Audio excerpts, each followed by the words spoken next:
Good evening. We'll have this meeting get to order here. This is the Nottingham Planning Board. Today's date is December 11th, and I just would like to go around the room here and have people introduce themselves. Start with you. Robert Davies, alternate. Teresa Bascom. Tyler Eaton.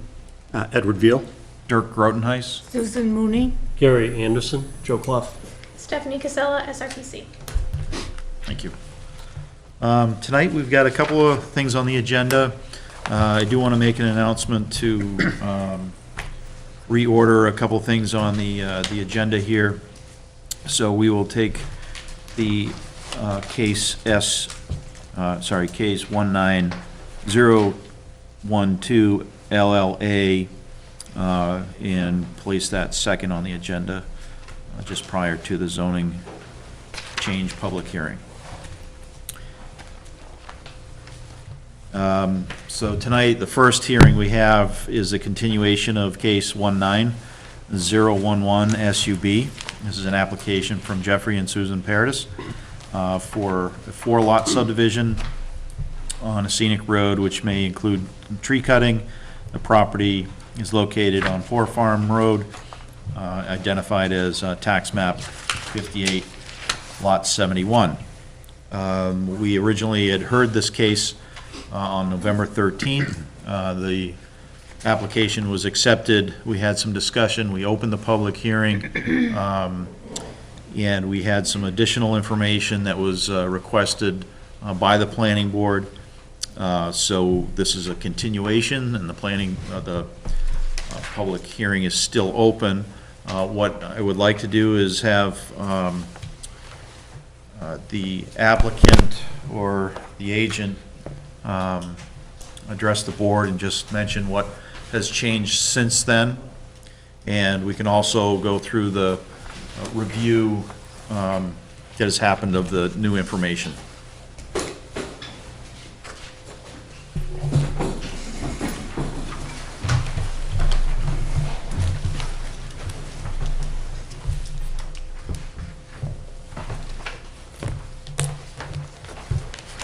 Additional information with me, it's just... Could you just make sure, state your name for the My record? name is Jim Franklin, I'm the land surveyor that's preparing the plan, and the landowner is with me tonight. Great. And we've got from the DES, Department of Environmental Services, we got a copy of the approval for construction of the existing leach field and the operational approval.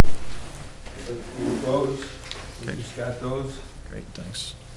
And the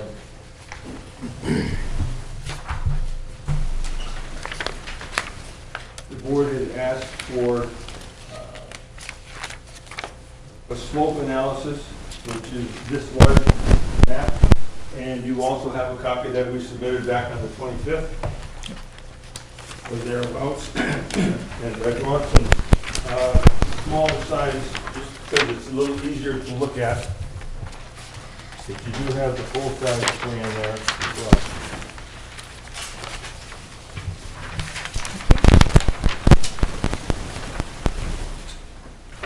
Thanks. Thank you.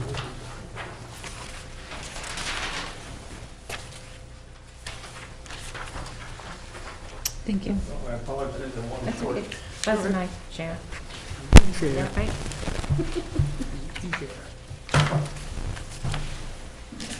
So we had requested the applicant go back. They provided some sketching of where potential steep slopes occurred on the parcel, and we had just asked to define those a little bit better in the field, and then present them a little bit better on the plan, really relevant to where those steep slopes occurred, and how they would affect any of the building envelopes.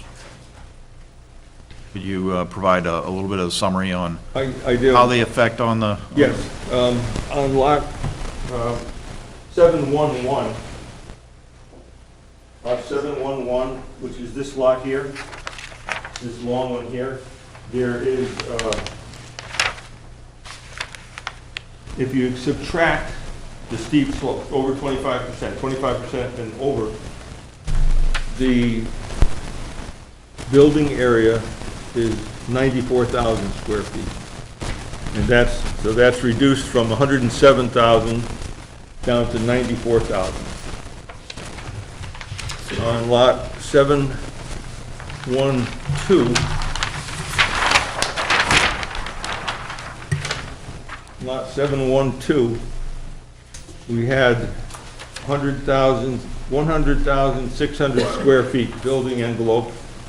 That was reduced to 96,400 square feet.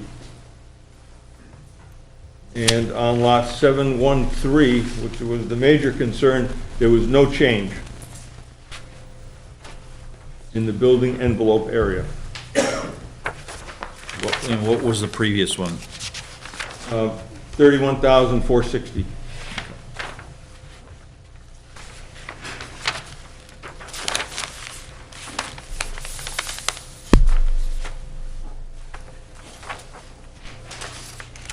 Great, thank you. We might get into a couple of questions on that.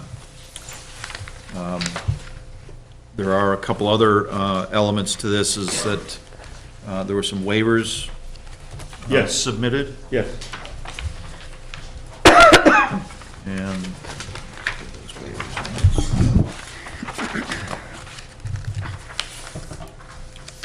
so let's deal with those here. We have a waiver to waive the required existing grades and the 2-foot contours because the lot is fairly large sized, and a more detailed drawing of the actual site for the house would have some contours on it for, Yes. in the building Correct. permit.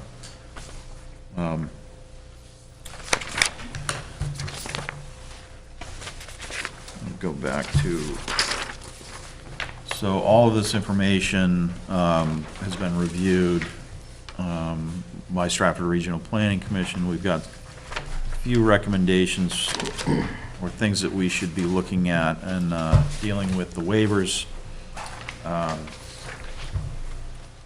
They've reviewed it and indicated that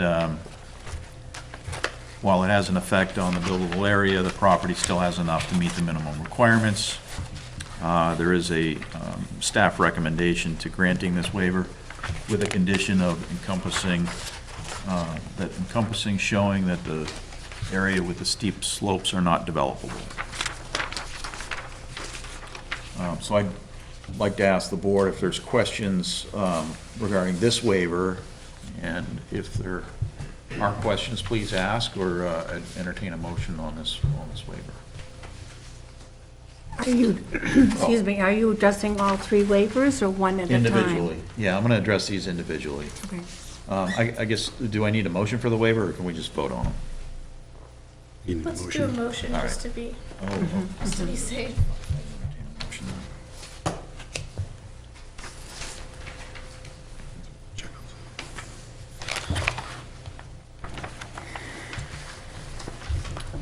I have a comment. Where this is considered a major subdivision, I don't understand why we would be waiving topography lines on a plan, especially where there is so much steep slope on the lot. Well, that's one thing we talked about at the last meeting, and one of the things we had asked them, because it was, these steep slopes were a concern, was to better map them out and relative to how it would affect these lot size envelopes. So that's what they have done. You know, it's a fairly large tract of land, which we often waive the requirement for a full topography across the whole thing. If they're not developing it all, but there's plans to develop all of this. The only time I know we've waived that is if they were only developing a small portion of it and the rest of it wasn't being touched. Well, they're developing it for single houses. So for the parent lot 7-1, you know, there's an existing house there. Right. And that's as much as they would be developing, as that would be remaining. So there wouldn't be any more development on that that would require topography of, 17 acres. That's Okay, the reason why for this waiver. okay. But Mr. Chairman, if I could make a comment to this waiver request. I think that if the contours are not put on the map, even though they are not shown in the buildable area, they do still impact the long driveway in Lot 71-1. They would impact the wetlands in that proposed lot as well,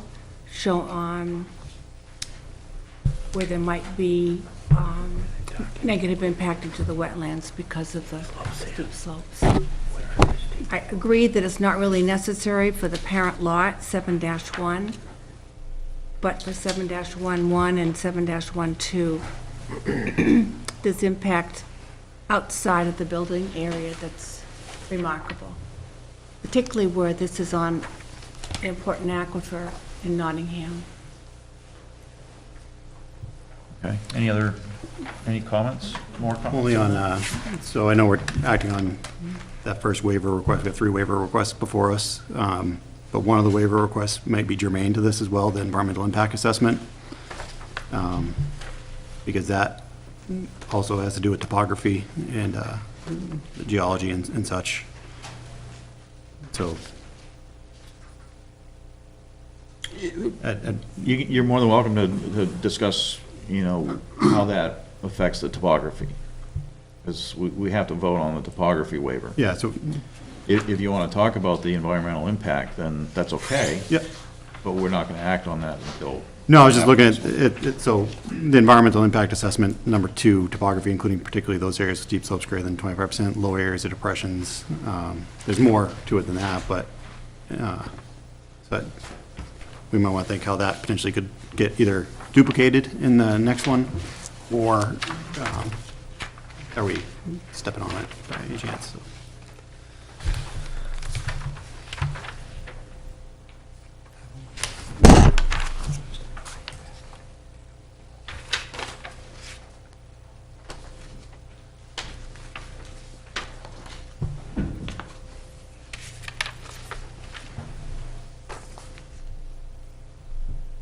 I guess I agree with Ms. Bascom's statement, that normally when we have granted these in the past, it's usually, say, like a small lot coming off of a very large lot. And these areas have pretty extensive wetlands and steep slopes, so the 2-foot contours might give us a better picture of what's actually occurring on the site. Now, the waiver does say that they have 2-foot contours map provided by Regional Planning Commission. So is this mapping? Yes, this map that we submitted, that was provided to us by the Regional Planning Commission, these are 2-foot contour intervals. And on that, we superimposed the subdivision in its entirety.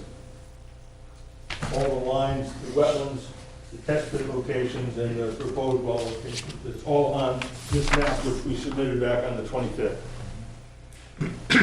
And in your experience of having been out there, that matches up pretty closely Yes, to what you've seen in the field? yes. That's not what we're seeing on our plans, though. That's just this page right here, right? Right.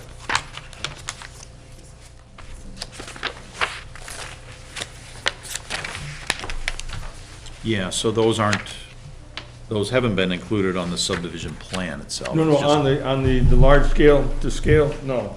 The 60 scale drawings, they have not been put onto that. I think that would give everybody a better picture, right? If I may, perhaps I wasn't clear, but we took the subdivision plan and superimposed it onto the 2-foot contours. Right. So what you're saying is take the 2-foot contours and put them onto the subdivision plan. Well, I think at this scale, it's very difficult to tell. That's why we have this size. We submitted that as part of the requested information back on the 25th. But it would need to be a part of the subdivision plan itself, shown on the subdivision plan. I think it's there. Perhaps I'm not understanding completely. There should be a third sheet with that. And I submitted full size, I think, along with the PDF. Well, I'm looking at a sheet that says subdivision plan topography that has 10-foot contours. Yes, there's another, this should be a this full one? set. Yes, that's there. Okay, but that's not on It the would- subdivision plan. We would need it on the subdivision plan. Okay, so take the contours off of this drawing and put them onto this drawing, Yes. Right, yes, rather than the other way around, yes. as we have. Yeah, there would have to be 2-foot contours on the subdivision plan. Okay, and, okay, fine. I mean, that's, yeah. Would that help? I mean, obviously it would help. Yes. The information that is on that smaller page that you gave us that matches that is very difficult to actually look at. Where you've broken out your subdivision on these larger pages, if that information was on this, it would make it easier, at least for me, to be able to see what I'm actually looking at, because Okay. I just, I I can't, I can't understand. do it, I don't. I think perhaps we get, or at least I get a little too familiar with all this. Right, So and I I'm not. understand. Yeah, I understand. Thank you, I apologize, but I just, Oh, I it's quite all right. can't make head nor tails out of most of that. It's so busy. So, I guess now I'm a little bit confused, because is the waiver needed? Seems, Provided? seems like not, right? Well, that's the thing, the waiver request is still submitted, so then it's a matter of the board votes one way or the other on it. So, Mr. Chairman, I move that we deny the waiver for the requirement for existing grades and 2-foot contours. That was submitted. Second. Motion is, yes. You just have to give a reason why you're denying it. Let me try to say that succinctly.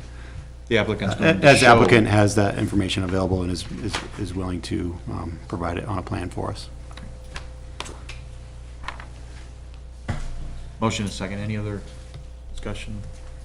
So this would be to vote to deny this waiver. Those in favor of the motion to deny, say aye. Aye. Those opposed, waiver is denied, but you will show that on the plan. Yes.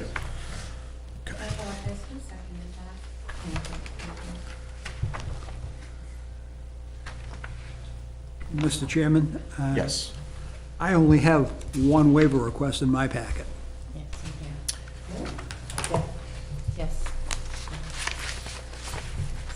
They're They're listed here, but.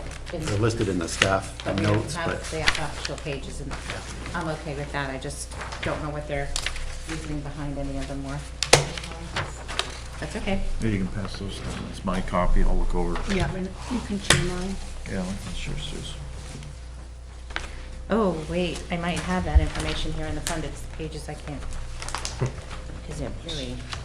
Yeah, that's. Oh, there they are. Okay. Okay, pass this back. We have them, Joanna.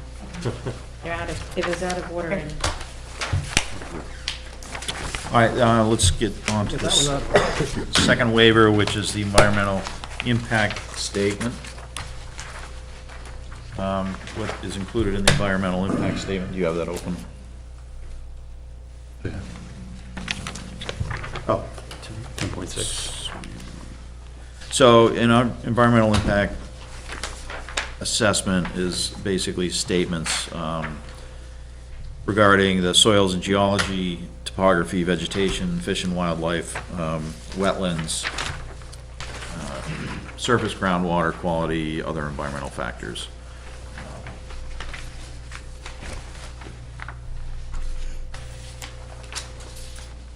And they have requested to waive that, preparing that. in the waiver, they do say that the proposed lots are 2 to 4 times larger than the minimum required. Mr. Chairman, can I just address that particular line? In 2 of the waivers, their rationale says that the proposed lots are 2 to 4 times larger than minimum, when in actuality, only 2 of the 4 lots are larger than the minimum required.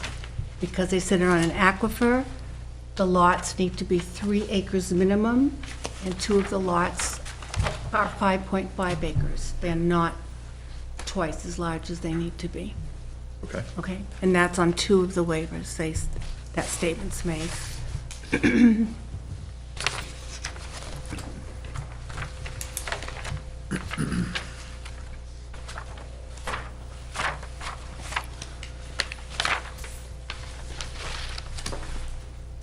So I have another comment, if I may, with that. Yep. If this waiver is granted, does that mean that the applicant does not need to check with the Natural Heritage Bureau for endangered or special species? No, really what this is it would be a waiver of providing that report or study. It doesn't it does not allow them to get out of any other, like, requirements, permit requirements.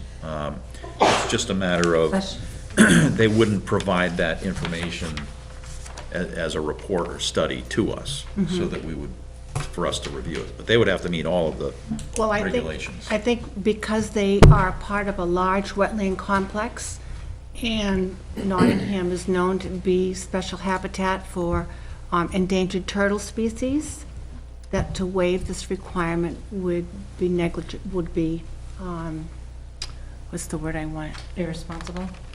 I'm sorry? Irresponsible? Well, no, not so strong, but negligent was the word I want, on our part.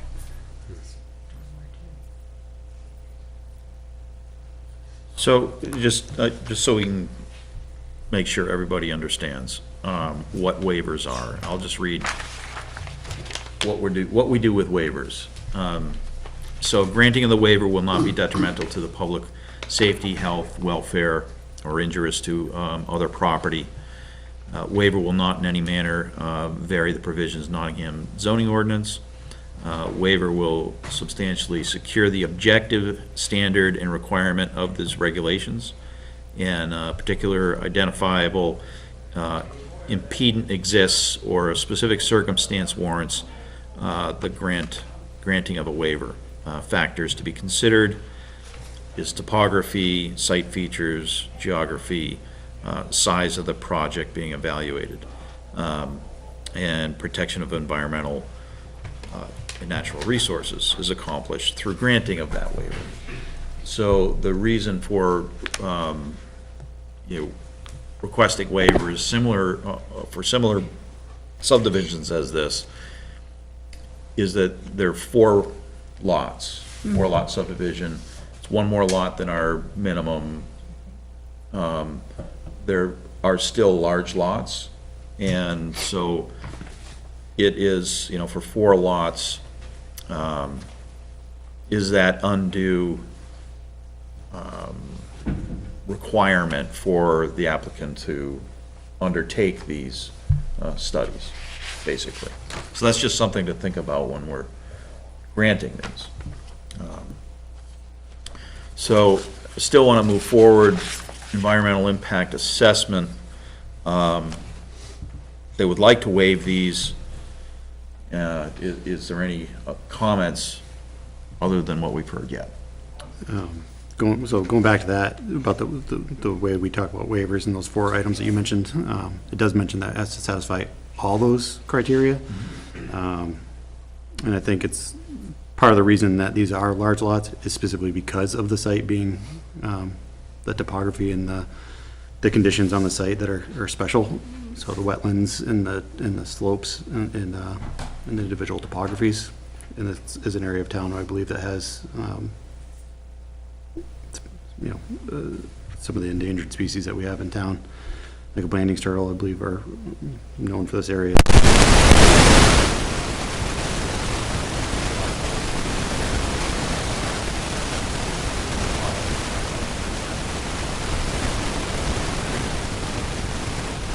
Oh, we don't know that either. Or large lots. Or large lots. Could be more lots, potentially. Yes, you could. This is the applicant. Just go ahead and state your name and. My name's Jeff Paradis, I'm the owner. That's exactly why we created the larger lots, because we didn't want to impact putting a lot of little lots in there. So we wanted to stay with the larger lots, with less impact. That's why we created it. I understand everybody's concerns, slopes and stuff like that, but really go walk the property. It's a nice piece of property. It sounds like when you're talking slopes, you're talking cliffs and things like that. That's not the case. So anyways, that's why we created the large lot. We wanted to stay away from, we certainly could have sold it to a developer and somewhere else.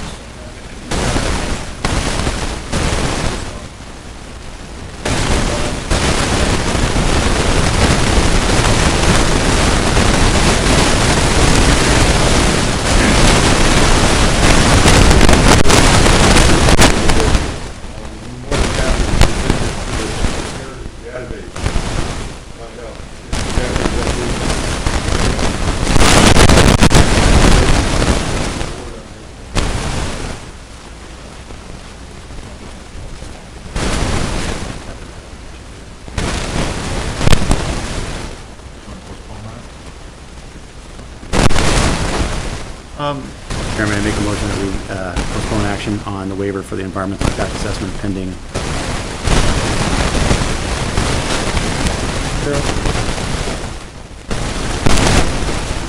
Second.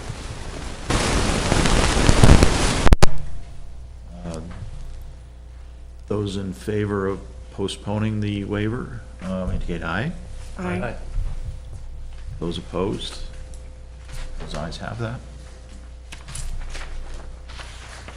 So then, the next one we have here is to waive the requirements for the hydrogeological study, again, due to the large size of the lot. Not necessarily 2 or 4 times larger, but larger than the minimum.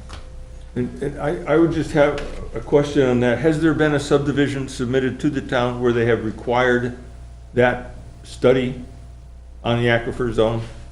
Has there, anybody done that? I can't remember the last application we've had that's had a major subdivision in the aquifer district, overlay district. That was the Kelsey development. So that was before my time, that was a while ago. It was a while ago. We haven't had any almost in 20 years. The one that's down by you fellows, on Poor Farm was 2001, I think, when I, Dunbarton Estates. Dunbarton Estates. But is that within the law?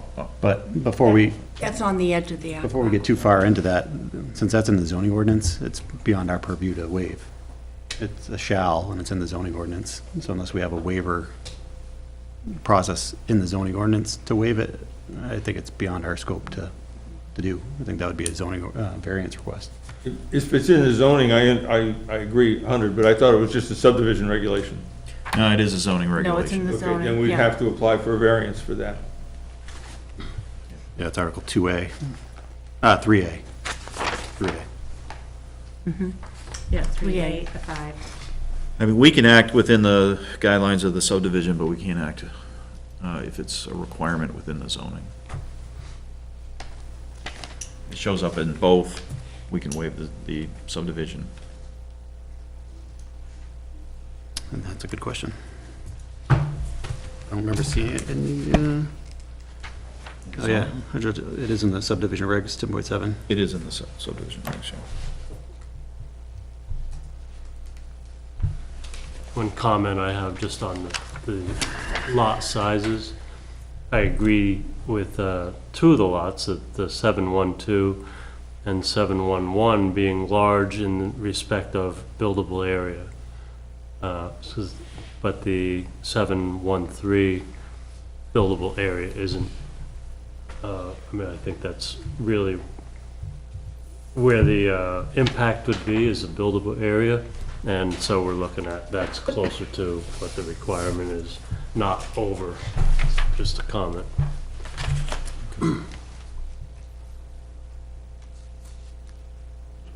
And I was wrong. So their waiver actually, let me back up. Their waiver on the hydrogeologic study is for the correct section of the subdivision regs, but it is also in the zoning. It's in both. It's in, It is in both. yep. Because it's in the zoning article as part of the Aquifer Protection District. It's in the subdivision regs based on major subdivisions. And for the zoning ordinance, it's Article 3, Section A, numeral 5. So in this case, since we have an overlapping area, I would suggest that we potentially pend this one too, depending on. Yeah, I think. And give you, see if you choose to go before zoning to seek relief there, and depending on what they choose, might make our decision It move. makes sense. And- Yeah. Just and I- postpone any decision on that. And I think I would like to get a little bit more clarification on why zoning would, or why they have the ability to waive that. This is information that would be helpful to the planning board to either say yes or no, we should have that waived. It's information. It's not anything that's a setback or anything relative to a zone use. So I'm just curious on why. Well, and that's Why so it's- that's specifically only for the Aquifer Protection District, well, Aquifer Overlay District, that the hydrogeologic study is in the zoning ordinance. So in the subdivision regs, it's with major subdivisions, I think. So it still gives the planning board a voice, so an applicant could seek a variance from zoning, still have to ask for the waiver from us, and we could still deny a waiver or grant a waiver. Which could force an applicant back to zoning, which would be a weird cycle, but. Right, and it could be a site plan application that would be not going to a subdivision Mhm. and be within the aquifer protection district. Okay, I think we've got it a little bit unmuddied, but I think there's still a little bit of dirt on it. But we will hold off on that waiver as well, I think. So, Mr. Chairman, I move that we pend the request for a waiver of Section 10, Article 2, Section 7 of the subdivision regulations pending guidance from the applicant as to whether or not they'll be seeking relief from zoning for the other section that's pertinent to this. Second. Motion is second. All those in favor indicate aye. Aye. It's unanimous. We can accept waivers also throughout the process, so it doesn't stop our process from reviewing other things. So would that apply also for, excuse me, would that also apply for lot line adjustments in the aquifer protection zone?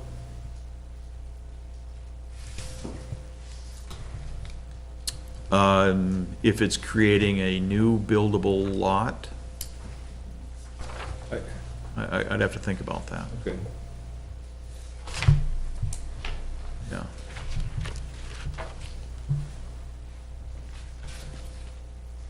If it's creating a new lot, then That it would would say, not be, that wouldn't be a lot line adjustment. yeah, then it wouldn't. Right, but it's zoning, A lot line adjustment would not require it. so it's only when it's a subdivision does the zoning ordinance apply? Yeah, subdivision or a site plan. Okay. Yeah.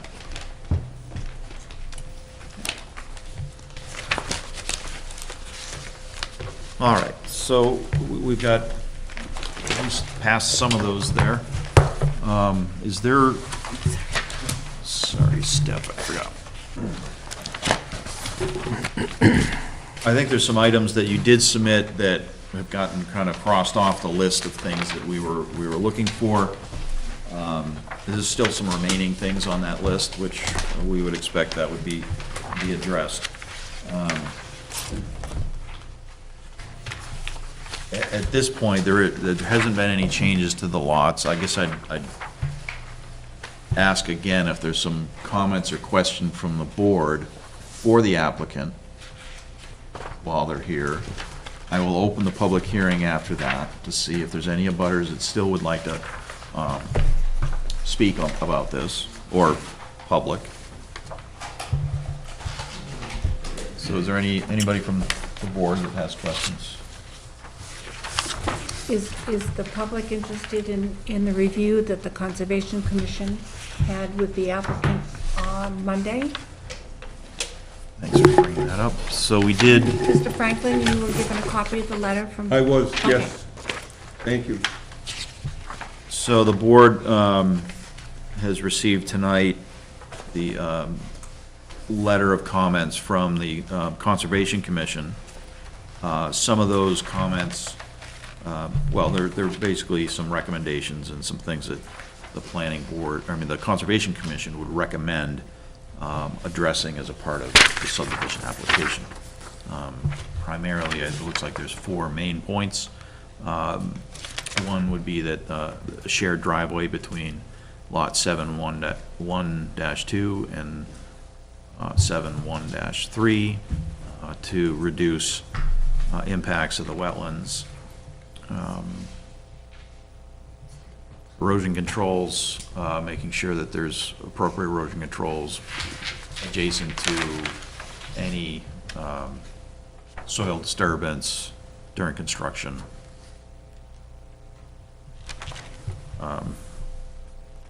Minimize salt usage in the aquifer protection. There is a desire to minimize any salts. So that's something that would be looking forward to, probably a note on a plan that it will be reduced, or would be not mitigated, but making sure that limited amounts of salt would be used for driveways, et cetera. And there is also a recommendation that a hydrological study be performed. So those are the primary comments from Conservation Commission.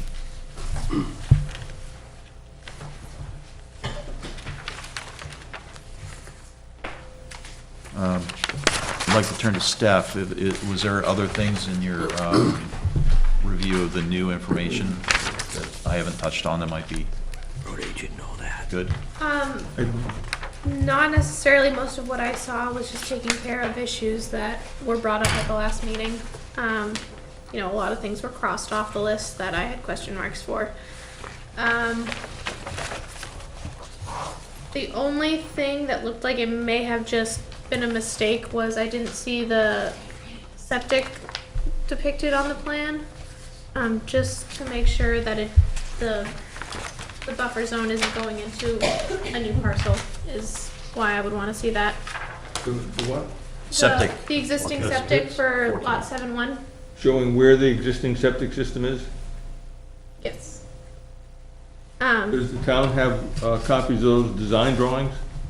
Because they are underground. We can put a dashed block there and say, septic system approximate location. Yeah, I think that's Yeah. that's all that's needed. Okay. Yep, just to make sure, it's not in one of the other proposed parcels.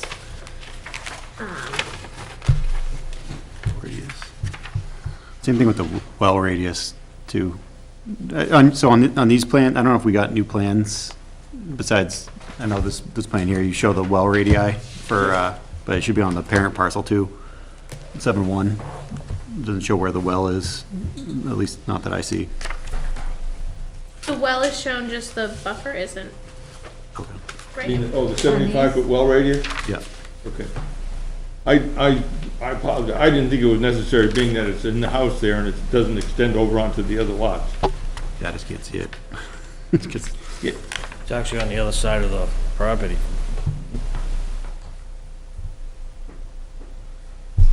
Yeah, if you could just show it with the radius on it, then everybody knows where it is. Yeah. It'll be on the plan. We Were can there do that. also test pits shown? Because I'm not seeing those.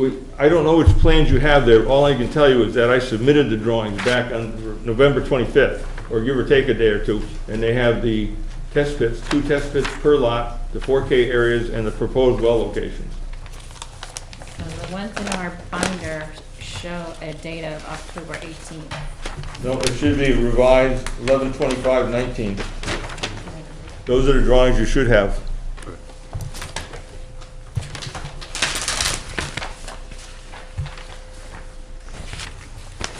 Yeah, 1125. Yeah, we do have those if anyone wants a large size.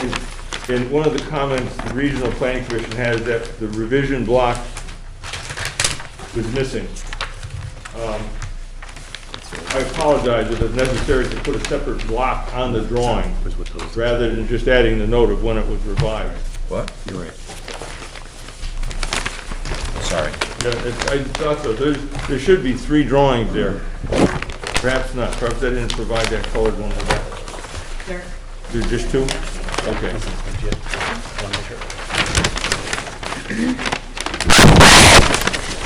So, yes, we do have them. Got it? Worry about your drink, actually. Oh, you already grabbed them? Well, I think these are the original ones. Yeah, this is the revised one. Okay. The area is not showing on 711, proposed We have that, or 7. Yesterday on sheet 2, if you turn to sheet the 2, well. I've shown everything on that drawing. All 3 lots.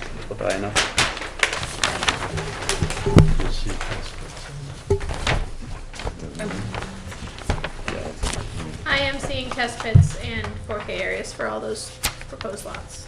If that helps speed things up. On On the new plans. We didn't have them on okay, the on the new originals. plan. Okay, so 1, they're there. 2, and 3, yeah. I see it. Okay. I had just wanted to raise one question. Sue, you alluded to it earlier in terms of this, the slopes. So from driveway design requirements, the 8% grade, that sort of stuff. Lot 711, Yeah. the current proposed driveway goes through a 25% or greater area. I'm just curious is that Here. the only place where that driveway could go, or based on your knowledge of the property, is there a more likely location for that driveway? I would imagine there would have to be considerable earthworks to get that to You grade. said there's a maximum grade, the town has the town 8%. regulations, Yep, and that percentage is what? 8%. It's in 15.3.2 driveway design in subdivision regs. That's the site. Oh, okay. We can check.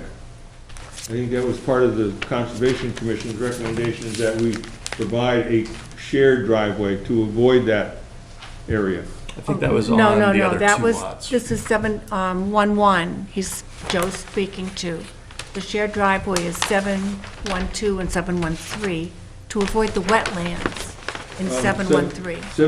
The Conservation Commission, when we talked the other night, it was the, on lot 711, the driveway being so close to the wetlands and being on top of the 25% slope area. That was the concern, is it possibly having a shared driveway. That was my understanding, the shared driveway with 711 and 712. Because the driveway on 713 does not go anywhere near the wetlands, nor does it is impacted on the steep slope. So maybe, Mr. Franklin, we miscommunicated on Monday night. Because here are the wetlands here for that one. So, and this is a little short driveway. So we run the shared driveway here between dash one and between these two. Then the driveway would not impact the wetlands at all, not even get close, and be able to come right in. And that's what I was saying, the Yeah. 713, it's not close to the wetlands either. So you're saying is this one? there's no wetlands on that lot. That's correct. And 711, And see this here. the driveway we're proposing is over that 25% Correct. slope area, but still not within the wetland. Correct. There was no way that we could offer any suggestions for that second lot. And it was just between the last two lots that there'd be a shared driveway. It wasn't a really big fix. I had that on my original notes back on this, was potentially doing a shared driveway between 712 and 713, just because of the location of the curve in the road, the double curve in the road for 713.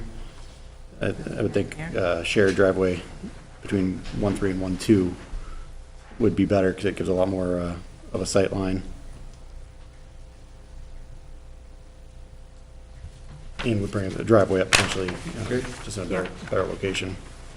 Particularly where 71-3, the road is proposed right at the edge of that buffer, wetland buffer, down here.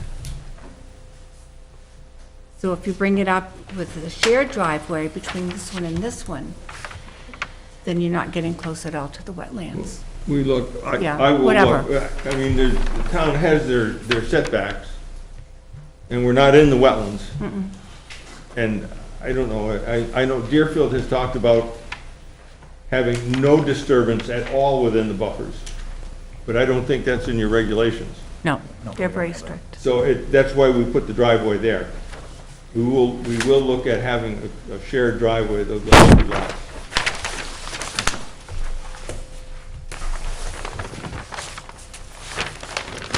Any other questions or comments? I'd like to get to the public hearing and If I could go through this list that I was given 15 minutes before the meeting. The item 3, subdivision application, item 3A, the revision block is missing. And like I said, I noted that on those plans that you received, there is the revision date right below the title block. And item B, please include a purpose statement on the plan set that is on sheet 2. Right below the planning board approval in the notation there. Planning board approval, notation, purposes, and.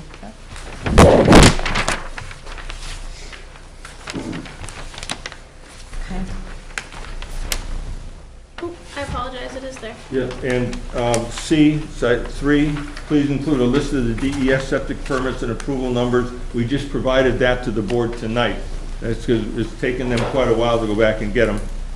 The wetland stamp and scientist stamp and signature, I did not add.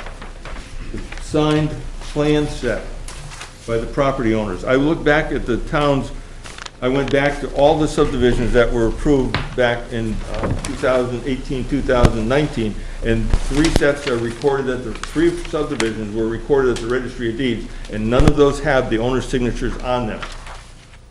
So I now agree, I understand if this is slipped through the cracks before, I have made that notation on the drawing. I put a place where the owners can sign. yeah, I think maybe prior to it being recorded, we'll have. But they weren't. The last 3 subdivisions, all in 19. No, I'm saying for this one. For this one, yes. I have done that, yep.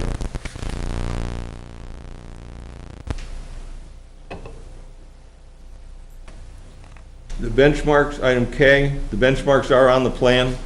We had one for each lot.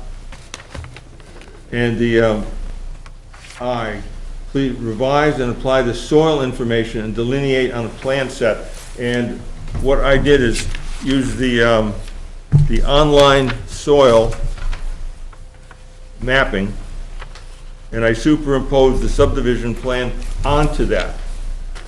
And I have that with me. I can submit to the board. They're 8.5 by 11 size drawings.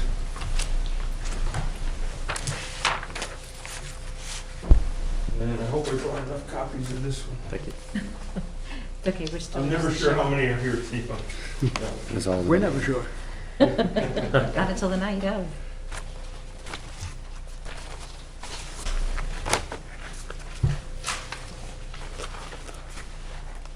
Thank you.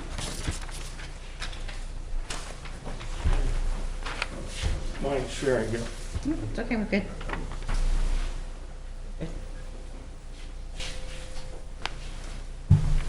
So again, I did not put those lines, I did not transfer those lines onto the 60 scale subdivision plan.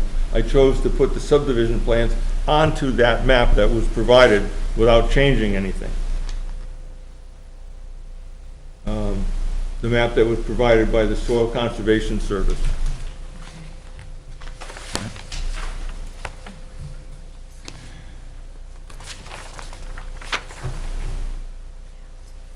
Any other updates that you have? No. Okay, great. What I'd like to do is, if you guys wouldn't mind standing aside, we'll have a public hearing. Anybody who's in the audience that would like to come up, they can come up and talk here.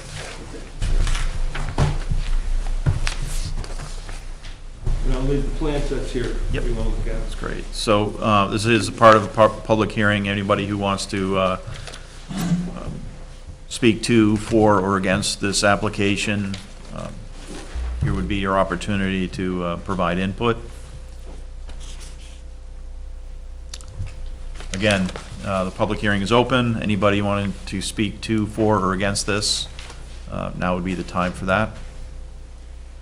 Seeing no public here has input, and likelihood that we still need some public hearing open for the rest, for the next meeting, because I'm assuming this will be continued. I'll keep the public hearing open for this case. Sounds good. Okay. Is there any discussion about, oh yeah, it's shown now, I'm sorry, that, the cemetery, and you've shown it now, on 7-1, that that's over there. So I do have All a right. question on our side, so. Yeah. With the wetland setbacks, you know, when we talk about those, I mean, they're setbacks, they're meant to be non-disturbed. So when you read the language, you know, there's permitted uses, which specifically states that uses that do not result in the erection of any structure or alter the surface configuration of the land by the addition of fill or by dredging, such as forestry, agriculture, construction of well water supplies, wildlife habitat, parks, recreation, conservation areas, and open space. So, you know, wetlands are considered unfit for building. So consider that to be driveways as well. So we would want to really consider that when, and if that's the only option, is to encroach on those areas. Well, they're not proposing any wetland filling. No, it's encroachments in the within the setback. It's in the buffer, right? The setback, The setback. yeah. So it would be an encroachment within the setback of wetlands, so. I just think we could think about that for the next meeting, but I think it's something we have to consider. All right, well, I think we would have to continue this on to the next meeting. We need some information from the applicant. It sounds like they'll get back to us with some of the information that's needed. So I'd entertain a motion to continue. Please. When's the next meeting? Would the next meeting be sufficient time January for 13th? for the applicant January 8th. January 8th. January 8th. for deliverables by? So our next meeting would be January 8th. Okay. Is that enough time to, say, a week prior to that, submitting the information? Yes. That's right after the holiday, too. It's right after the holiday. Yeah, that Wednesday is January Is 1st. Yeah, Well, we have a meeting, and if they can make it with the information. right. Do we need I to just take- wanted to make sure he knew. You realize the deliverables are due right at like New Year's, right after Christmas? Between Christmas? Yes. Okay. I just wanted to make sure, because, I do. okay. So the 65-day timeline, I think I saw January 17th for that. Is there a zoning board meeting prior to Let's see. our next meeting? Well, we have one next week. There's one on the 17th. Okay. I'm just curious about us being able to take action, in particular on the hydrologic study waiver, if there's a decision made on the, Yeah, we may not. You know, they may not have the decision for that meeting. Okay. Right, because the ZBA meeting is next week, and then our next meeting is January 21st. So based on what we've discussed tonight, with January 8th, with a deliverable by January 2nd, since January 1st is a holiday, does that work on your schedule as well? Yes. Mr. Chairman, I move that we continue case 19-011-SUB to January 8th at 7 PM with deliverables by noon on January 2nd, 2020. Second. Sue seconded that one. Those in favor indicate aye. Aye. Those opposed, then we're continued. Thank you. Thank you. Thank you.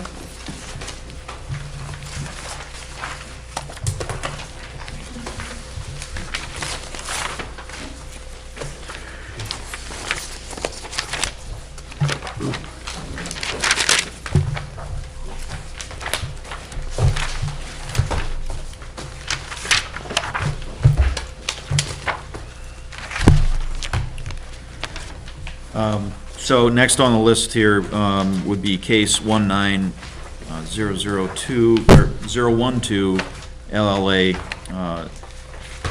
It's a lot line adjustment for 63 Poor Farm Road, map 58, lot 7, sublot 5. And with a lot line adjustment with 61 Poor Farm Road, map 58, lot 7.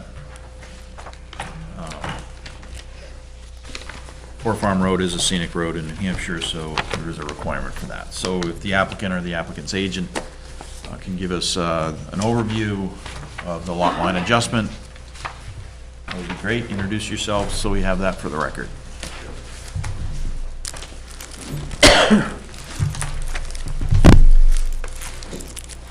Yes, good evening. Brad Jones. I'm with Jones and Beach Engineers, and I'm here tonight to represent the two property owners at 63 Poor Farm Road and 61 Poor Farm Road for a lot line adjustment. We did receive comments from Stephanie, and we have gone through some of that, and we're prepared to make some minor changes to the plan to get a final plan for recording, and if you want, I kind of go through some of that list here. Basically, what we're proposing is actually two parcels, and they exist right now. It's actually 27 acres of land in total, and there's a 2.44 acre lot that we want to increase in size, so it'll become a 7.87 acre lot. And that's going to be taken from a 23 acre lot that will get reduced down to 17.93 acres. So they're both large parcels. We're trying to take one of the larger parcels and make the smaller parcel a little bigger. And that's shown on the plans you have.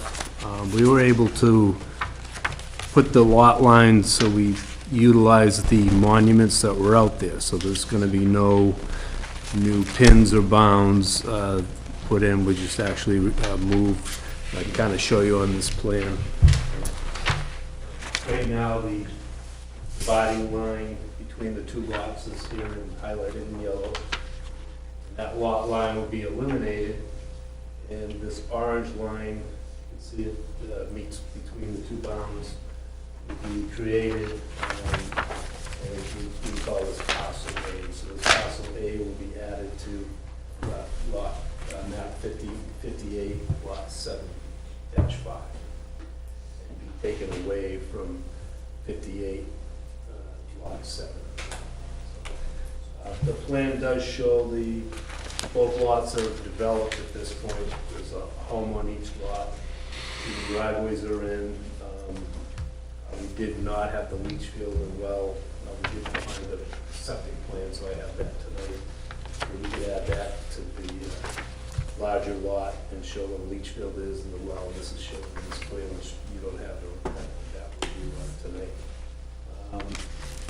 So that's kind of an overview of the property. As far as the comments, there was some labeling on the plan, so we want to label that existing driveway as paved. So we can make that change in the plan and get that corrected.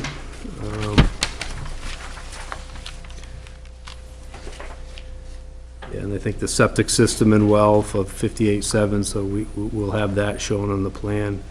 There was a question on easements. There is a utility easement for the power company, and it is shown on the plan with a book and page, but that is the only easement on the property. And that's a written easement, so it's based on location of poles. It's not a something that we would put on a plan. We did ask for some waivers for the topographical contours, and normally on a boundary plan, you wouldn't put that on the boundary plan because we need to record it, and it would be too busy. The wetlands are shown, and the wetlands were done by New Hampshire Soils back in 2002, and Jamie Long. It was actually a subdivision that ran through the planning board, so that was approved, and so what you see there is the actual wetland delineation was done back in 2002. There's also a question on streams, and I think it was just something we hadn't checked off. There are no streams on the property. There is a wetland, as you can see, on the parcel A, and that, but there's not a real defined stream channel. The water does go across Poor Farm Road, but it's not considered a stream. If you look at the granite maps, it doesn't show up as a stream, so. I think there's a question if we need a variance or special exception request, and that would be a no on that. Yes, I guess that's kind of an overview of what we're looking for, and I don't know if there's any questions from the board. Okay. Great. Well, first we have to accept the application, and then have a little bit of discussion internally here, but at this point, Steph, seeing that your comments and somewhat responded, I believe we'd probably be ready to accept it. So I'd entertain a motion for acceptance. Mr. Chairman, I move that we accept the application for case 19-012-LLA as complete. Second. A motion and a second. Any discussion? Those in favor indicate aye. Aye. Those opposed? That was unanimous. Now we can talk about the merits of the application. I might have missed it as I was shuffling some paper, so the intent really is to make one lot larger, the other one smaller. Home building, that's basically in the same location as the existing homes will stay there. That's right, they're fully developed at this point, both lots, so there's a home and a septic and a well and a driveway. So it's really just a land swap, if you will, to kind of increase the size of the smaller lot. Yep. So no proposed changes to driveway access, rock walls, that kind of stuff? There is not, and we're not moving any of the front lines, it's only that rail line, which is well into the property. Yep. Is there any questions of the applicant? I am having a little bit of a problem with your locus map. Oh, sure, Here. yep. On the first page, it shows the site tucked in the corner between Poor Farm and Ledge Farm.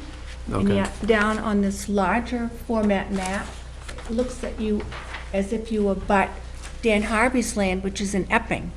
Yet up here, Epping is way down here. Oh, okay. You see what I'm talking about? Yeah.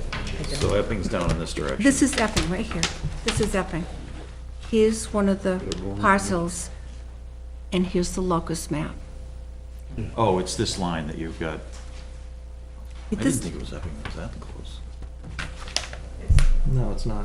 Then this is incorrect then. Why? But lot one Because it is, says Epping. Well, he may own it and he lives in Epping. Yeah, that's just in the butter. It's still the same It's just intersection. the abutter address. It's a very large parcel that Gotcha. goes all the way down through here. Got Thank me you. nervous. Well, I was confused, so thank you, Bill. Gotcha. Oh, I see it over here. Nice attention to detail, Well, I'm concerned because a large portion of the Harvey property is in conservation easement. It's a very large easement in Epping. Any additional comments from the board? we just have to act on waivers. Do you want to go through those? You want me to just read them? Yeah. So we have a waiver, the first waiver to act would be on a waiver to request to waive the 2-foot contour interval, subdivision regs 8.3.6, which is also a checklist item. And I'm trying to find your actual waiver, which I know is in here, so I can actually read your verbiage. Apologize, just grabbing the. Get to the actual waiver itself. So the waiver actually reads, the lot line adjustment plan does not include the topography for the two lots. The wetlands shown on the plan were previously delineated and have not been updated with this plan. I think it's a dual waiver, which we can act on.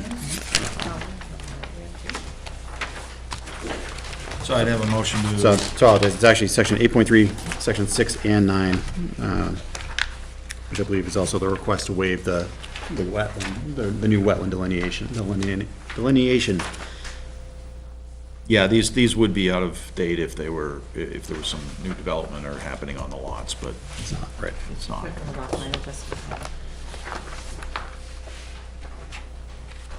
So, Mr. Chairman, I move that we approve the first waiver to waive the requirements of Article 8.3, Section 6 and 9, for the 2-foot,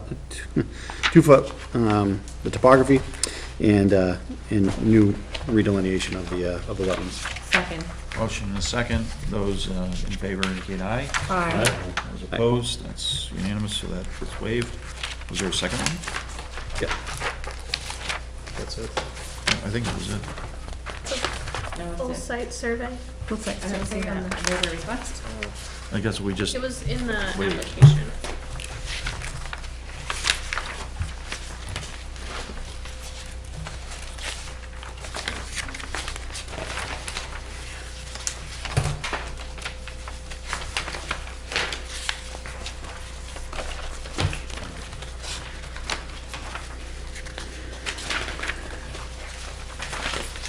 I might be mistaken. I did not see another yeah, this is request. the only waiver I saw. Do you recall if there's a second waiver? No, I think it was just those two, Okay. for the wetlands and for the Maybe it 2-foot was maybe it was contours. a recommendation to, Oh, I apologize. And the wetlands are shown, they're just not updated, that's all. again, no new development or anything at this time, so that one's good. All right, so waiver. Scott, do you have that waiver request in front of you? The one that I am The imagining? wetlands. Yes. Gotcha. It's included both, Oh, so it's a dual, I mean, they're just applying for both sections. okay. Just one sheet. And you just voted to Probably say, do have okay. it somewhere. Okay. There's no new monumentation needed for this, right? Because it No, looks like it- they're all the bounds are there, they're not changing. That's right, and ideally, we were able to utilize the 2 bounds and run the line back to that, which we try to do if we can, but doesn't always work out. so. Any concerns or questions for the applicant? This being a hearing, we also do need to open the public hearing in case there's anybody who'd like to speak to, for, or against this application. looking out into the crowd, if there's anybody who does want to speak to, for, or against this, now would be the time. One last time, if anyone wants to speak to, for, or against this. Seeing none, I'll close the public hearing. And bring it back to the board for a decision, or questions. Or a motion.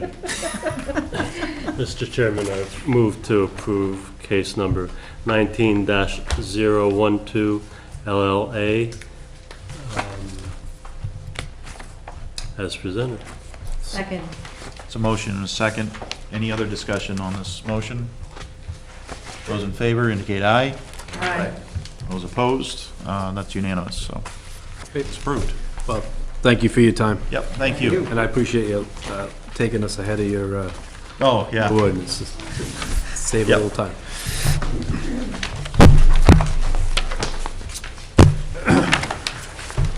So we have some public hearings on, Not much public. no, that's all right, we got one. That's all we need. So next on the agenda is the 2020 proposed zoning changes public hearing. So this, we have, Steph, maybe you could summarize this for me? Sure. So, yeah, maybe you could do that for me. So we have 3 proposed amendments. The first one being what I like to call the housekeeping. It's unsubstantiated or non-substantive changes, so nothing that is going to affect land use regulation. Mostly just dotting the i's and crossing the t's, making sure all the headers are there. We did some reformatting, so everything is the same font size. Indents are standardized and such. There is one floodplain ordinance update that's in there that is in there to reflect the current building code minimum regulations, which would be a change to the land use regulation. If the board wanted, I might suggest making that its own amendment. That way, we're sticking with the non-substantive changes in the housekeeping. Okay. The second is changes to Article 2, Section C and F, adding permitted uses to the residential agricultural district, changing the formatting of the setback requirements, with a change in one of the setbacks, and then just reformatting it so it's in a table and easier to read. Other than that, oh, and changing multifamily units containing no more than 4, we changed it to 6, to be concurrent with state law. And then the last one, we have a temporary housing. We reformatted that and added language to create a permitting process, with extensions, 2 extensions as needed, and then some other requirements in there, just pertaining to how that should be administered. Great. So included in the setback chart, that also includes changes to the distance for the septics? Yes, yep, correct. Sorry if I missed that. No, well, clarifying it, amending setbacks, so we're good Okay. on the description.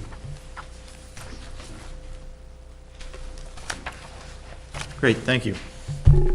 So, one, not many changes, and then we have 2 that have some changes that folks would be interested in. So I'll open the public hearing. This is the time where we need to have public input. We want public input. So if there's anybody in the audience that would like to speak about the warrant articles, You have an opportunity right now. Mr. Chairman, are they published anywhere so one could read them, so they could have an informed question or comment on that? Are they on the website? They should be on the website, and there's a hard copy here at the town office. So we can take a ballot.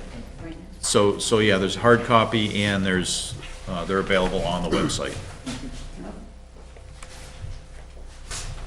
So, other than this gentleman, there isn't anybody else that's present.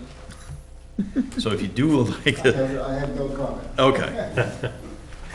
Okay. I thought we didn't end up addressing private roads then at all, did we? No. Okay. So with Amendment 1, where it's non-substantive, is adding in the, like, the start of construction, I know that's, oh, never mind. It's just moving it. Never mind. I'm on the same page.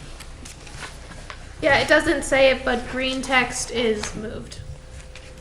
It's all gray.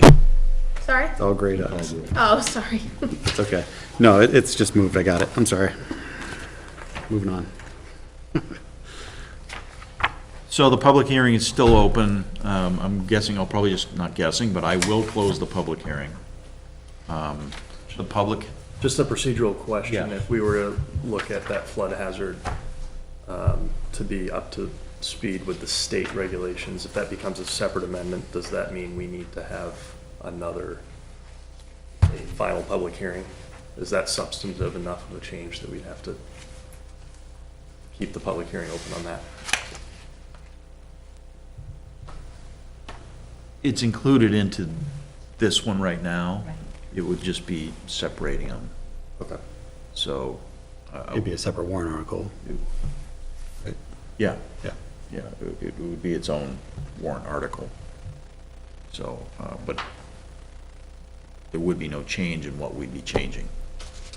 It's either in one place or the other, so I don't think there would be a need for a separate or another public hearing. My opinion, unless anyone else I has. agree with you on that. It's the same information, just presented differently. And that's the way it's always been. Okay. As long as, yeah. All right, well, that was exciting.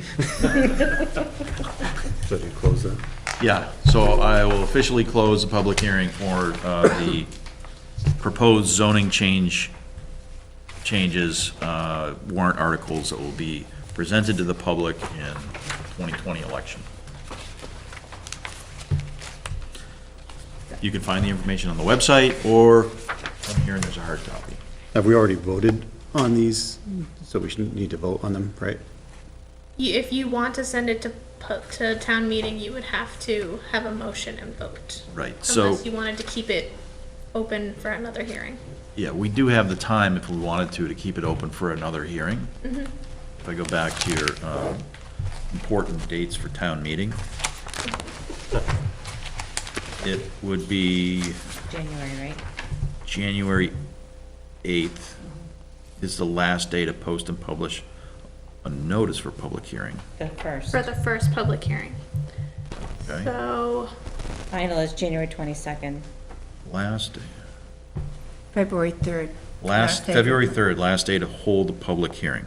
But we Final have to public hearing. decide by January 22nd is what I'm saying, last day to Yep. post and publish. So that's a good point. Why don't we keep it open? I mean, is there any objections if we just keep it open for another meeting and if somebody shows up? People had a chance to review the articles by Yeah, now. you'll have a chance to review the article if you have a question or comments, and you, Come back Come in? back. then you come I back. have some sleep apnea, I'll be sure to take it out. Well, that goes for the viewing public too. If you, please go online. We'll keep our polls open, so to speak, until our next meeting. So the hearing's open. We'll continue that to the next hearing. Are we going so to is it address- continued, or would that be a second hearing? Just clarifying. Well, we'd have to notice the second hearing.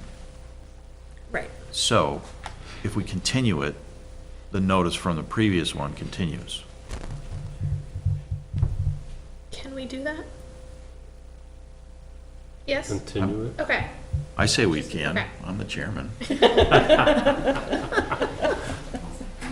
Just wanted to spoke make it. sure. What do you think, Joanna? I think we can continue it, Okay. pending any further discussion from. Yeah, I think the intent of having a second one is if there's a first one that needs to have resolutions for, or answers, or questions that the board really wants to go through relative to those warrant articles. Or if the public wanted to make a change. Change to whatever we're doing right now. Yeah, if the public want to make a change. We have no problem. You just closed it. Well, I reopen. Okay. He's the chairman. Yeah, so I made a mistake. We are not closing. For abuse of power. No, I'm just kidding. All right, let's keep moving then. So do we need a motion to continue?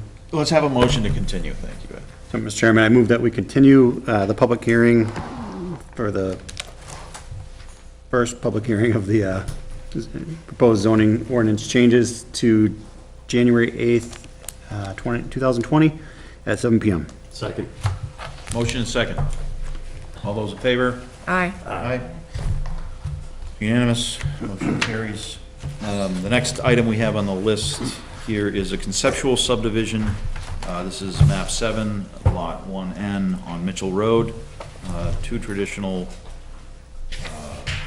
subdivision concepts, one with a cul-de-sac yielding 15 lots, the second one a loop road yielding 13 lots with about 2,000 linear footage of roadway.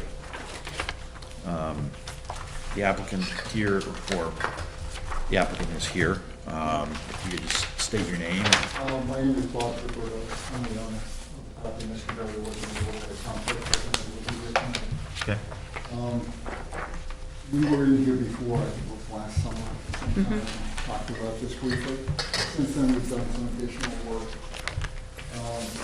test pitting and more wetlands definition, and slow getting work done, but we're getting there.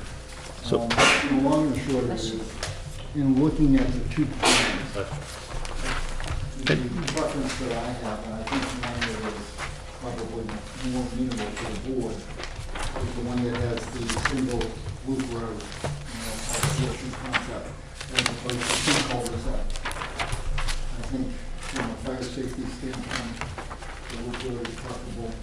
I think the roadways would prefer a loop road rather than two cul-de-sacs.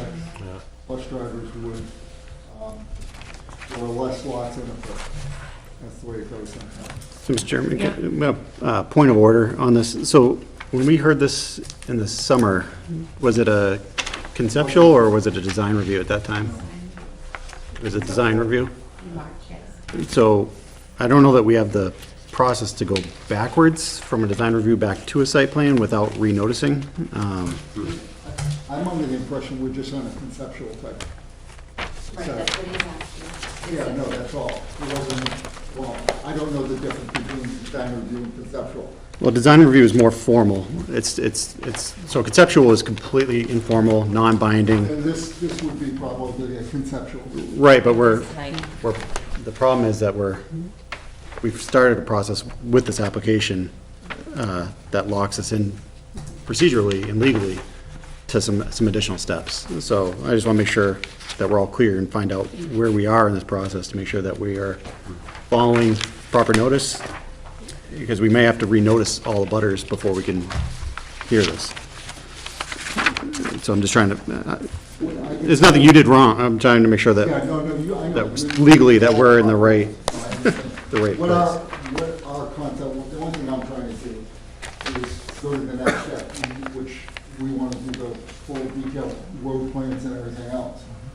And not to say that this is a blessing or not a blessing, but on an informal basis, if you see one that you like better than the other, just an indication of not approval, but of interest and a desire to push me in one direction or the other. And I'll leave it at that, non-binding as Where did you needed. find that? As I said, for the reasons that I spoke, I think the loop road makes a lot more sense. from a number of standpoints. You may not yield the same dollars and cents, but as I say, one of the key things that I believe in, and I've done some stuff here in town before in the past, before, Road, and several other places, Smoke Creek, is that I think it's important, that when I drive by it, I don't have to turn my head the other way. And you want something that's decent for the neighborhood, for the town, for everybody. And I think also for the people that are buying it. Because one of the things that I usually do in most subdivisions is put in protective covenants to make sure that there are some minimum standards or reasonable standards that people can expect. Because in some towns, and correct me if I'm wrong, I think in Nottingham you can still put a mobile home in there. I don't know if that's the case anymore or not, but it was for a long time. And in some cases, people see that and it's just a kiss of death, so to speak, and trying to sell stuff, or people making some of the largest investments in their life need a little bit more certainty to what's going on. Not to say, there's a time and a place for some of the other stuff, but that's just my own way of doing business. So, what I'd like to do is just, clean the board, Mr. Berry, I plan on giving him the instructions to go forth with a full battery of, the road contours, showing the test pits, all the maps, whatever's required in your detailed submission, to have him do that. How soon that will be done, if it's January or February, I don't know. The main thing I wanted was to have all the test pitting done, the contours, wetlands done, so that this could be hammered out over the winter, so that come spring, hopefully we'd be ready to start. So other than that, to the extent that you want to comment, fine. If you don't want to comment, that's your business, but that's where I'm coming from. Yeah, there were minutes from the last meeting that were pretty indicative of a few things. I think it would be important that you read those minutes.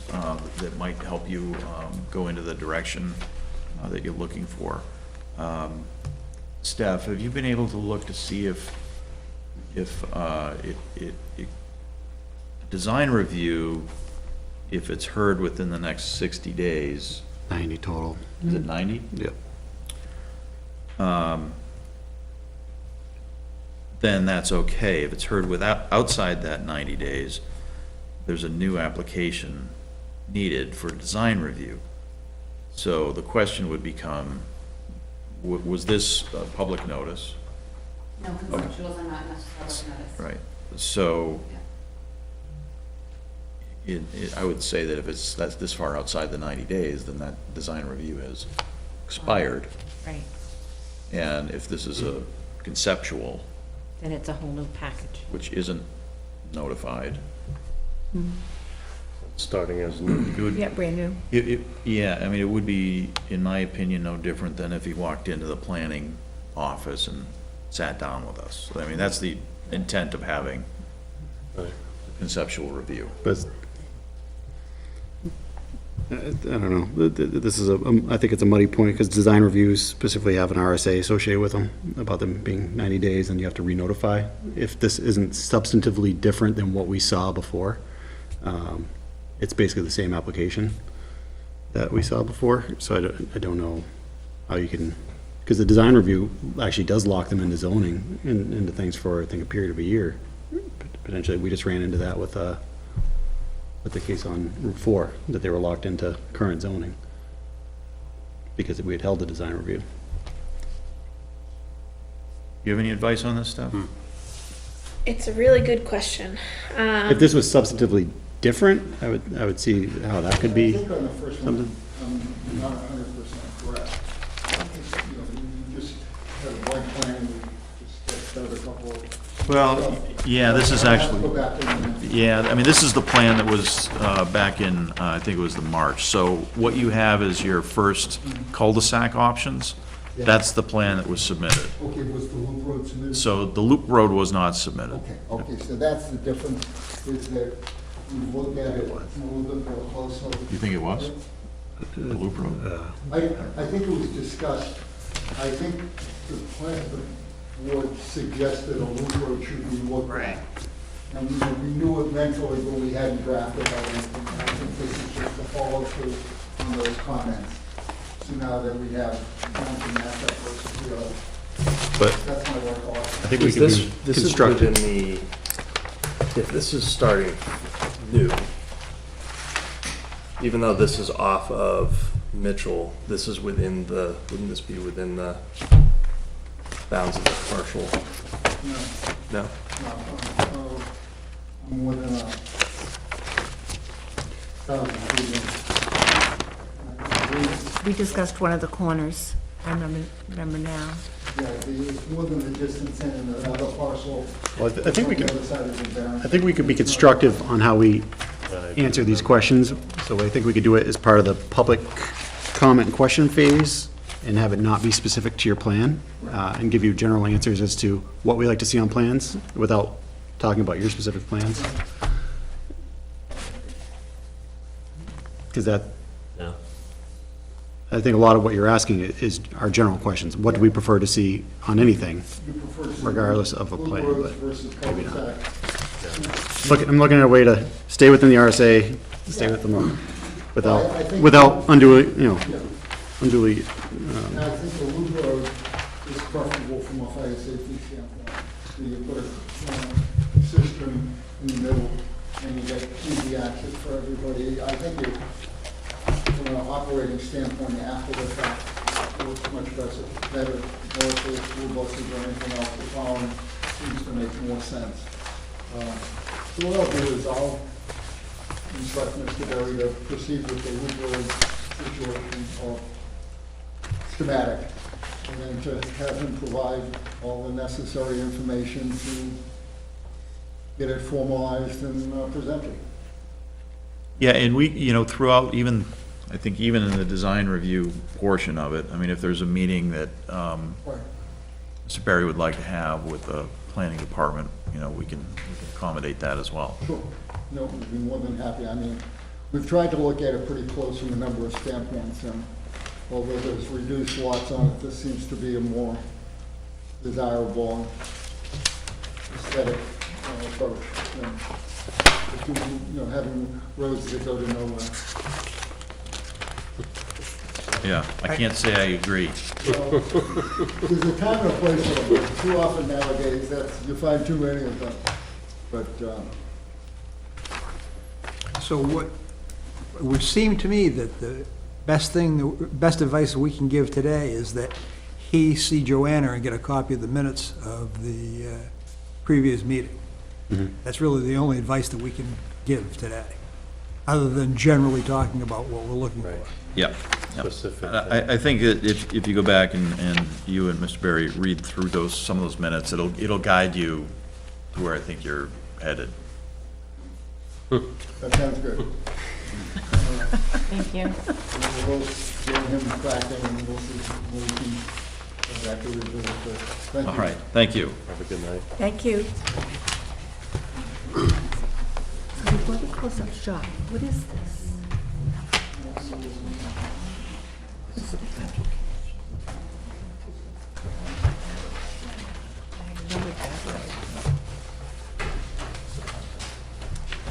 Well, I was concerned about the driveway. Go over wetlands crossing, or did I know, I was back going, oh, stuff in general, That little strip, I was kind of questioning, gonna be and maybe we could talk about it after, walking but what kind of materials can be given for a conceptual versus design review? Like, as soon as it goes on, it's done by a surveyor and put on a nice plan like this, it seems like that's almost outside the So, engineered plan and doesn't, and nullifies it. yeah, so I was just reading, and so the RSA is 676-4, if you want to refer to it at any point. And it does specifically say that engineering is under the design review. Conceptual is speaking in general terms, about the concept of the project. Once you start going out and doing engineering, that's a design review step. Now, as far as going from a design review back to a conceptual, that's something that I'm gonna need to look into and see if things change, how does that change the process and noticing and such. Regardless, you couldn't go back to, you couldn't have a conceptual if what's being presented to you is in more detail than what the conceptual offers. Like, which is overlays on a map, an existing map or a tax card or. Yeah, yeah. There is a little bit on it and on the process in the OSI Planning Board Handbook, if you guys are familiar with that. But I think this is gonna require a little bit more digging than just what's on the surface in there. So I made a note to look into it. Thank you. Thanks. So conceptual review, this is in our planning subdivision regulations. Meeting directed at the review for basic concepts of the proposal. The board and applicant may discuss proposals in conceptual forms, we talked about that, such as desirabilities of types of development under the master plan, as well as development objectives of the community.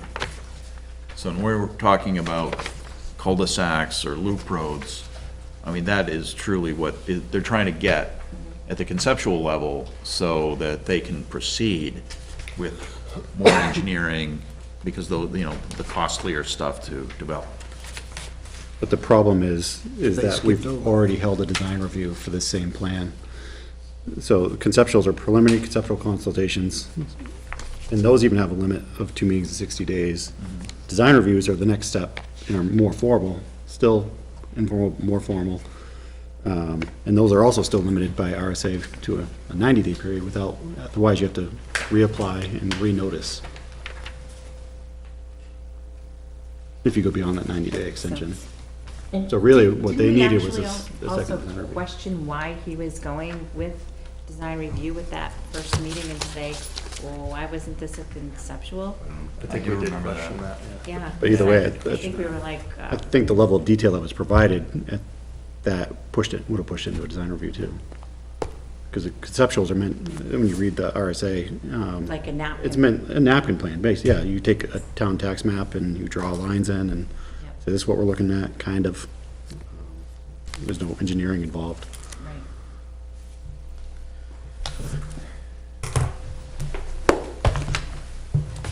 Okay, well, I guess we would need to get that cleared up, so we've got, In case it happens again in 12 years. well, But it is good to clear up. yeah.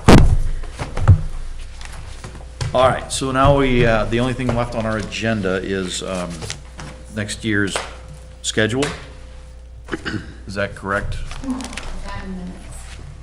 That in a minute. So, going through, I got my markup at home. Actually, mark this up. So, I guess the first question I have is, March 18th. Why is that one picked as the March meeting? You can't have it on the second Wednesday because town meeting is on Saturday. And you know, whoever is voted in isn't actually voted in until town meeting closes on Saturday. Okay. So it has to be the third Wednesday or. Answers my question. I want to make sure that it is the 18th and not the 11th.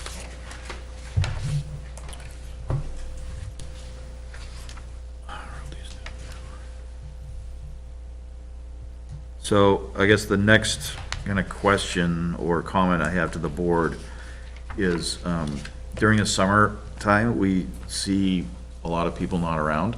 And I think that's when we find we don't have quorums. I'd just throw it up here, I think I've done it in the past, is maybe we just have one meeting for those summer months, maybe July and August. Have the first meeting and not have a second meeting. Yeah, because we can Can we always, decide as we approach those dates? If there are no applicants in or that there are? Sometime in May, we can decide, well, we'll have a meeting on the 10th. We don't have one on the 24th. We could, we just have to be very careful not to, assign something, put something on the agenda when people aren't gonna be around. the application deadlines don't jive to allow for that. Because if you're at the May, well, Trying to give people 2 days off in the summer. Okay. We have more alternates at this point, though. You have a third alternate? Okay, because I didn't say anything for that person tonight. Yeah, no, I didn't, did you hear from him at all? he sent a message and I got him the application. Okay. I'll follow up on that, though. Okay, so then, And point of order or information or whatever you want to call it for you guys, I will not be going for reelection this time around. who is up for reelection? I'm one of them. I am also. I know. I just, I can't right It's now. it's a lot, yeah.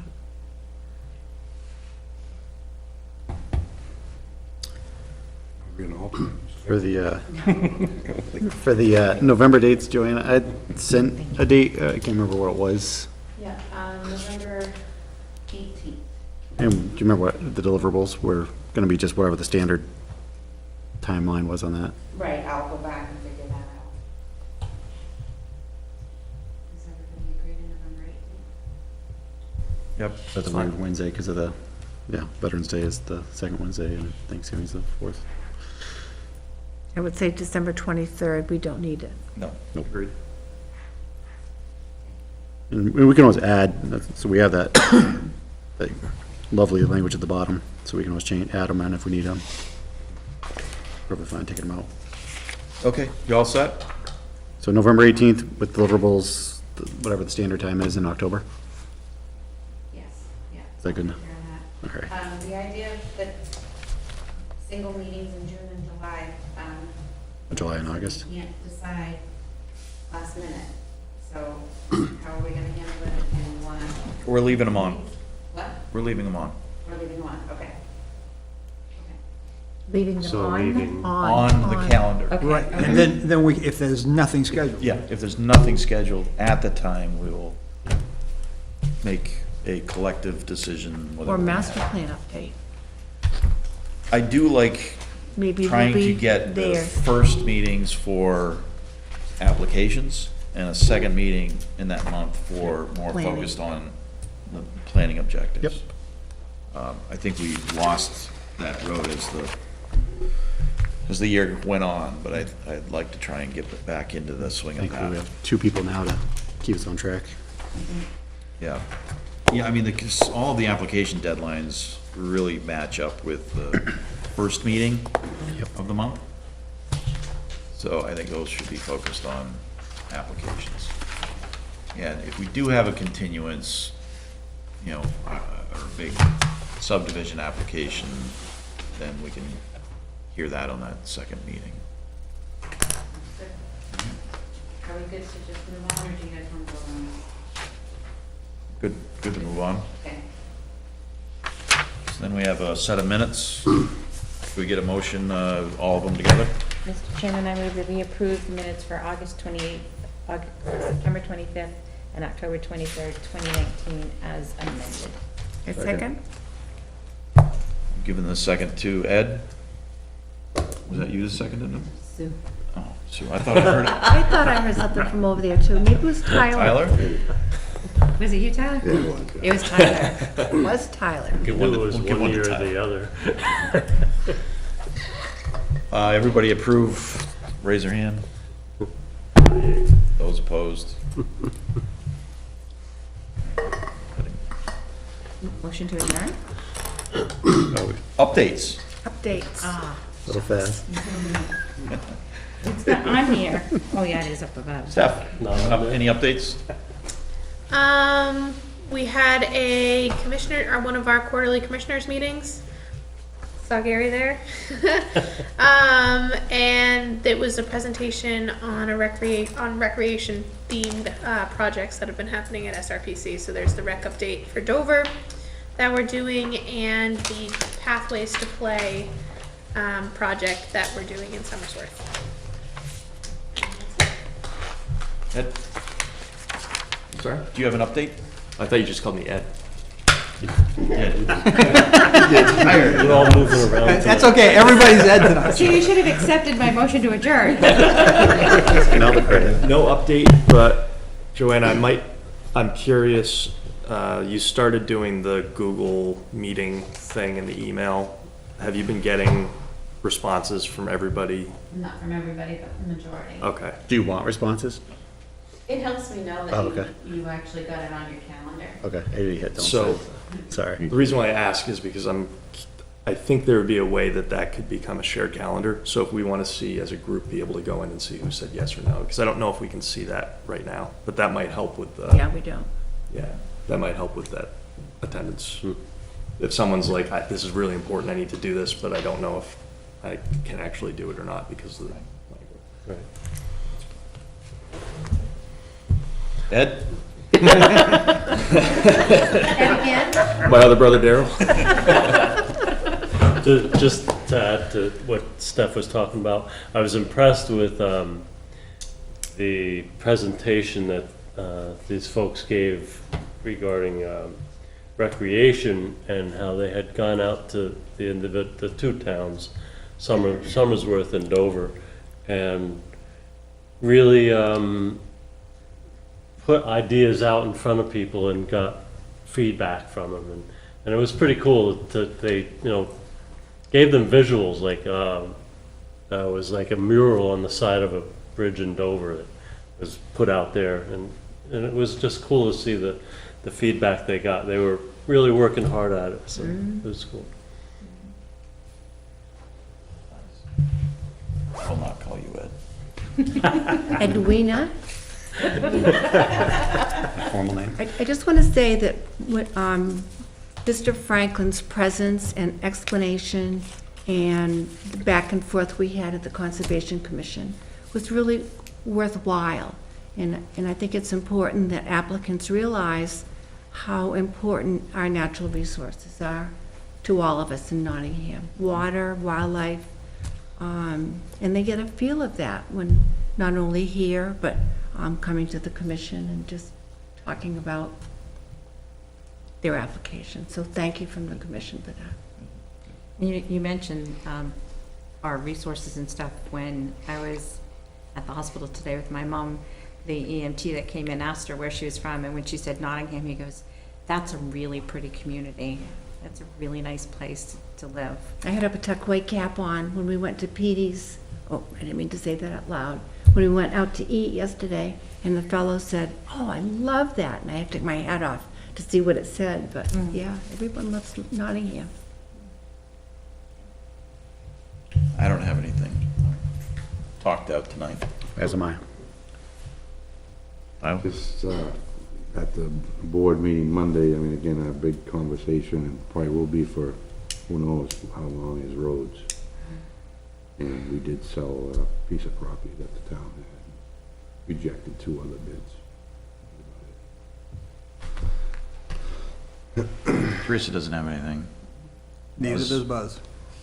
Joanna, Can I ask Tyler a question when you have a moment? you already had your say. You can ask him after the meeting.